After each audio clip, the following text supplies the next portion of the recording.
Momento considero que há uma presença de história. Nós a presença de história, nós mira uma decisão que lo queda guardar para sempre.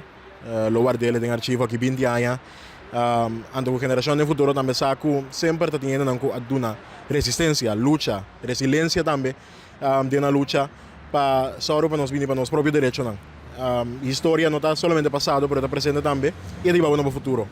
Pues para mim essa aqui está, ela é na meu coração, me tunti skeptico tocante o Estado holandês em 18 luna para formular um plano teco 2030.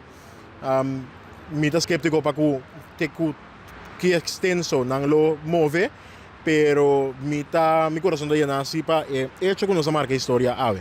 Bom, me dá é muito interessante que den veredicto está implicado também que o governo holandês está discriminando em seu próprio cidadão não. Quem tem direito de Kiko, quem não tem direito de Kiko. E é parte que eu mencionei de herança cultural tangível e intangível. Tem veredicto anda mencionar que é assunto de clima por riba na perda de herança cultural tangível, intangível também para motivo de que o terreno não anda golido de água, de lamang.